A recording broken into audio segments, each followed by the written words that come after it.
ಬೀದರ್ ಜಿಲ್ಲೆಯ ಚುಡ್ಗುಪ್ಪ ಪಟ್ಟಣದಲ್ಲಿ ನಿನ್ನೆ ಭಾರಿ ಹೈ ಡ್ರಾಮಾ ನಡೆದಿದೆ. ಅಭಿವೃದ್ಧಿ ಕಾಮಗಾರಿಗಳ ಶಂಕುಸ್ಥಾಪನೆ ವೇಳೆ ಶಿಷ್ಟಾಚಾರ ಉಲ್ಲಂಘನೆಯಾಗಿದೆ ಎಂದು ಕಾಂಗ್ರೆಸ್ ಕಾರ್ಯಕರ್ತರು ಬಿಜೆಪಿ ಶಾಸಕ ಸಿದ್ದು ಪಾಟೀಲ್ ವಿರುದ್ಧ ಧಿಕ್ಕಾರ ಕೂಗಿ ಆಕ್ರೋಶ ಹೊರಹಾಕಿದ್ದಾರೆ.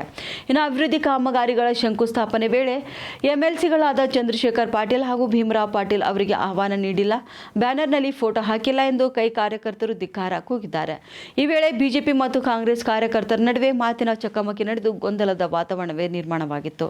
ಇದೇ ವೇಳೆ ಶಾಸಕ ಸಿದ್ದು ಪಾಟೀಲ್ ಅವರು, ನಾನು ಕಾಮಗಾರಿಗೆ ಚಾಲನೆ ನೀಡಲು ಬಂದಿಲ್ಲ, ಬದಲಿಗೆ ಕಾಮಗಾರಿ ವೀಕ್ಷಣೆಗೆ ಬಂದಿದ್ದೇನೆ ಎಂದು ಸ್ಪಷ್ಟೀಕರಣ ನೀಡಿದ್ದಾರೆ. ಆದರೆ ಡಿಎಸ್ಪಿ ಫಾಲೋವರ್ಸ್ ಎಂಬ ಫೇಸ್ಬುಕ್ ಅಕೌಂಟ್ನಲ್ಲಿ ಚಿಡ್ಗುಪ್ಪ ಪಟ್ಟಣದ ಸರ್ಕಾರಿ ಆಸ್ಪತ್ರೆಯನ್ನು 30 ಹಾಸಿಗೆಯಿಂದ 50 ಹಾಸಿಗೆಗಳಿಗೆ ಮೇಲ್ದರ್ಜೆಗೇರಿಸಲಾಗುವುದು, ಪುರಸಭೆ ವಾಣಿಜ್ಯ ಸಂಕೀರ್ಣ ಹಾಗೂ ಬಿಸಿಎಂ ವಿದ್ಯಾರ್ಥಿ ನಿಲಯ ಕಟ್ಟಡ ಕಾಮಗಾರಿಗಳಿಗೆ ಭೂಮಿ ಪೂಜೆ ನಡೆಯಲಿದೆ ಎಂಬ ಹರಿಬಿಟ್ಟ ಪೋಸ್ಟ್ ಆಧರಿಸಿ ನೀವು ಇಲ್ಲಿಗೆ ಭೂಮಿ ಪೂಜೆ ಮಾಡಲು ಆಗಮಿಸಿ ಈಗ ಸುಳ್ಳು ಹೇಳ್ತಿದ್ದೀರಿ ಎಂದು ಧಿಕ್ಕಾರ ಕೂಗಿ ಆಕ್ರೋಶ ಹೊರಹಾಕಿದ್ದಾರೆ.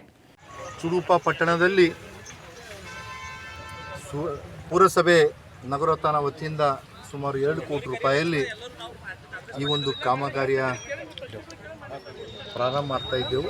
ಮತ್ತು ಇನ್ನೊಂದು ಏನು ನಮ್ಮ ಚುಡುಪ ಪಟ್ಟಣದ ಸರ್ಕಾರಿ ಆಸ್ಪತ್ರೆ ಇದೆ, ಸರ್ಕಾರದಿಂದ ಬಿಡುಗಡೆಯಾದಂಥ 30 ಹಾಸಿಗೆಯ ಈ ಒಂದು ಆಸ್ಪತ್ರೆ 50 ಹಾಸಿಗೆ ಮೇಲ್ದರ್ಜೆಸಕ್ಕೆ ಸರ್ಕಾರದಿಂದ ಮಂಜೂರಾದಂಥ ಸುಮಾರು ಅದನ್ನು ಕೂಡ 6 ಕೋಟಿಯಲ್ಲಿ, ಮತ್ತು ಇನ್ನೊಂದು BCM ಹಾಸ್ಟೆಲು ಏನು ಬಡ ಮಕ್ಕಳಿಗೆ ಗೊತ್ತಾ ವಿದ್ಯಾಭ್ಯಾಸ ಮಾಡಿದಂಥ ಆ ಒಂದು ಮಕ್ಕಳಿಗೆ ಆ ಹಾಸ್ಟೆಲ್ನಲ್ಲಿ ಇರಬೇಕು, ಅವರಿಗೆ ಸೌಲಭ್ಯಗಳು ಕೊಡಬೇಕಂತ ಸುಮಾರು 5 ಕೋಟಿ ರೂಪಾಯಿಯಲ್ಲಿ ಇವತ್ತು ಈ ಒಂದು ಕೆಲಸ ಪ್ರಾರಂಭವಾಗಿದೆ.